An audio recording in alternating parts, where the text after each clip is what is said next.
আসসালামু আলাইকুম, কেমন আছেন সবাই? আশা করি সবাই অনেক ভালো আছেন। স্বাগতম সবাইকে নতুন আরেকটি ভিডিওতে। কিভাবে ঢাকা সেন্ট্রাল ইউনিভার্সিটির ভর্তি পরীক্ষার রেজাল্ট দেখবেন তাই দেখাবো আজকের এই ভিডিওতে। তো চলুন কথা না বাড়িয়ে ভিডিওটি শুরু করি। ভিডিওটি শুরু করার আগে চ্যানেল নতুন হলে অবশ্যই চ্যানেলটি সাবস্ক্রাইব করে পাশে রাখা বেল বাটনটি অল করে দিবেন। তো চলুন শুরু করি। তো প্রথমে যে কোনো একটি ব্রাউজার ওপেন করবেন। এটি আপনারা মোবাইল দিয়েও করতে পারবেন। তার জন্য মোবাইলে যে কোনো একটি ব্রাউজার ওপেন করবেন। ওপেন করার পরে সার্চ বারে গিয়ে লিখে সার্চ করবেন DCU। লিখে সার্চ করার পরে এমন একটি নেপে দেখতে পাবেন। এখানে সর্বপ্রথম যে ওয়েবসাইটটি দেখতে পাবেন সেটি ওপেন করবেন। ওপেন করার পরে এমন একটি নেপে দেখতে পাবেন, একটু নিচের দিকে দেখতে পাবেন অ্যাপ্লিক্যান্ট লগ ইন, এখানে ক্লিক দিবেন।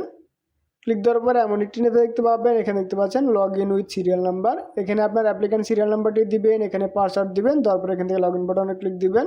অথবা আপনারা চাইলে ইমেলের মাধ্যমে লগ ইন করতে পারবেন। এখানে দেখতে পাচ্ছেন আপনার ইমেল অ্যাড্রেসটি এখানে দিতে হবে, এখানে পাসওয়ার্ড দিতে হবে, দেন এখান থেকে লগ ইন করতে পারবেন। অথবা আপনারা log in with board role দিয়ে করতে পারবেন। এখানে আপনার SSC এবং এইচএস এর রোল দিবেন, তারপরে এখান থেকে লগ ইন বাটনে ক্লিক দিয়ে আপনারা লগ ইন করতে পারবেন। ওকে, তো লগ ইন করার পরে আপনি আপনার রেজাল্টটি দেখতে পারবেন। তো আশা করি আপনারা বুঝতে পেরেছেন কীভাবে আপনারা লগ ইন করবেন এবং রেজাল্ট দেখবেন। যদি বুঝতে কোনো প্রকার সমস্যা হয়ে থাকে বা কেউ রেজাল্ট দেখতে না পারেন তাহলে আমাদের সাথে যোগাযোগ করবেন, আমরা আপনাদের রেজাল্ট দেখে দেওয়ার চেষ্টা করব। তো আজকের ভিডিও এই পর্যন্তই, দেখাবে পরবর্তী ভিডিওতে। সেই ভিডিও দেখার আমন্ত্রণ জানিয়ে শেষ করছি আজকের ভিডিও। সবাই সুস্থ থাকবেন, ভালো থাকবেন, আল্লাহ হাফেজ।